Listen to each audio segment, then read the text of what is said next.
Hello, this is Emma Curver doing my Module 7 response video for group communication, teamwork, and leadership. So the first question that I chose was question 3. How does the chapter describe the importance of diversity in teamwork?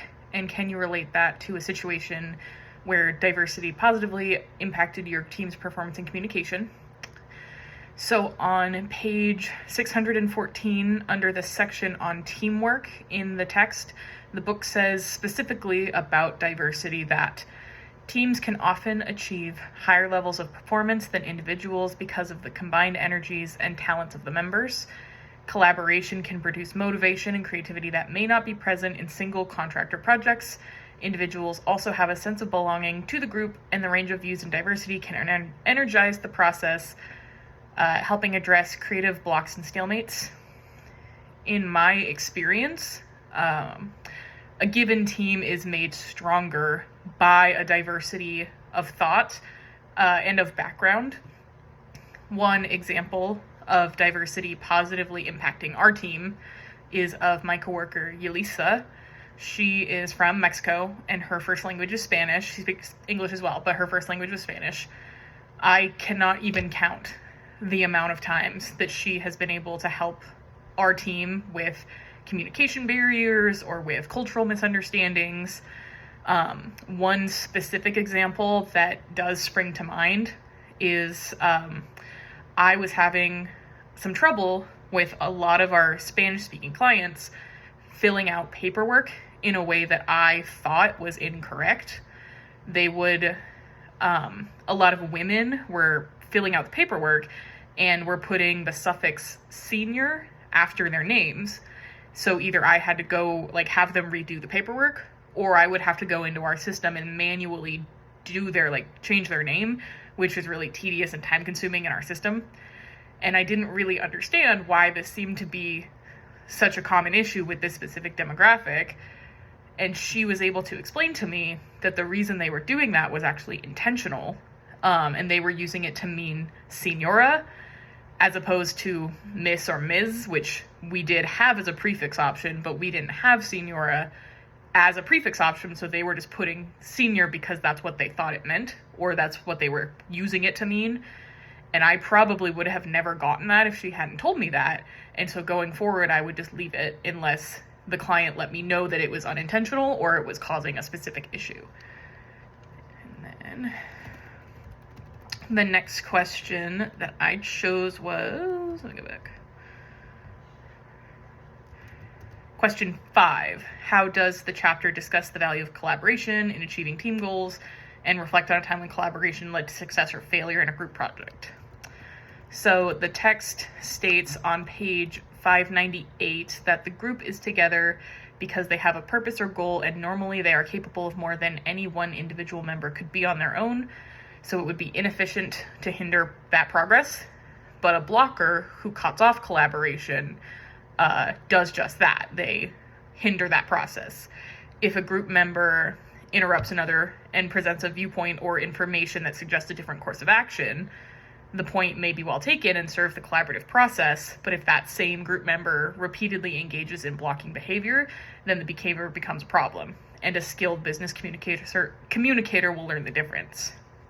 And then on page 593, we go on to learn about Tuckman's linear model of group development, which includes the forming, storming, norming, performing, and adjourning, and how a group communicates and collaborates can be heavily dependent on what stage they're at in that model. In my human resources management class, which I took during my associate's degree, we got broken up into groups for the whole quarter, and most of the quarter was based on one big group project that was in different phases, and we were expected to follow Tuckman's model as the quarter progressed with different check-in points.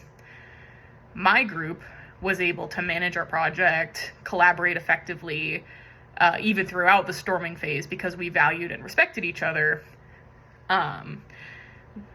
One of the other groups in our class had a member who, from the jump, was very anti-collaboration, kind of a lone wolf. He I distinctly remember him saying something along the lines of, "I'm not here to make friends, I'm here to win," in reference to group work and assignments. And his lack of collaboration and his actions as a blocker and a dominator in that group was a pretty significant cause of them receiving poor scores when little could be accomplished because of what he was doing. And it caused a lot of discord over the course of the quarter, which nearly ended in that student being removed from the group. So that is one good example of ways that collaboration, or a lack thereof, can lead to the success or failure of any given group. Lastly, I picked question 2, based on the chapter's insights into leadership styles. How have different leadership approaches affected teamwork in your experience, and what leadership style have I found most effective? So the chapter defines several different leadership styles: appointed, democratic, emergent, autocratic, laissez-faire, technician, conductor, and coach. Most of the leadership that we have at my current employer is appointed, so they were put into that role.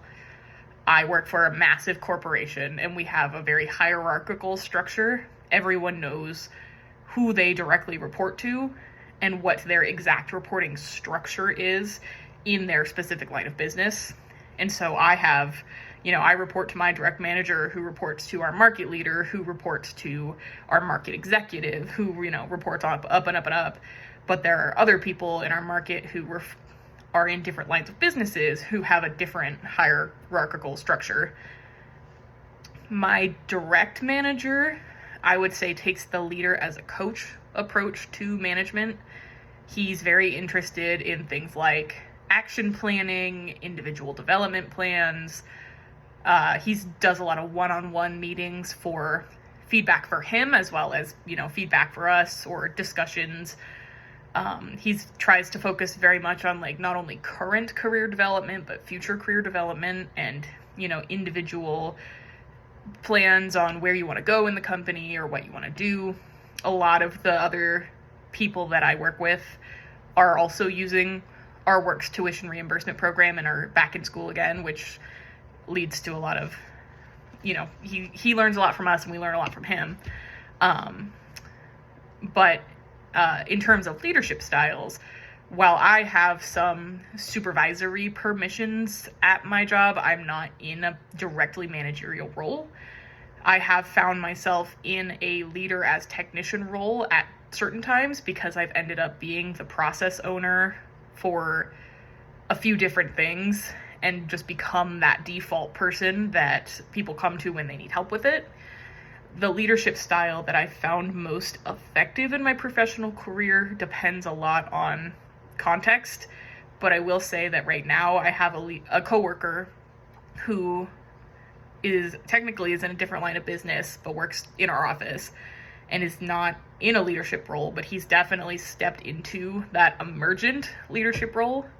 He was formerly in the position above mine, now is in a very completely different position, but he's taken a significant interest in developing myself and some of the other people who are in my role, and he benefits from that because we send referrals to him, and so he gets, the better we are at sending stuff to him, but also he is very interested in raising the bar across the board so that we all succeed and making sure that we succeed as a team.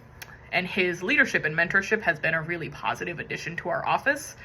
So I'd say right now that emergent leadership role is the one that is most forefront in my mind as a successful type of leadership. And that is Module 7 discussion. Thank you very much.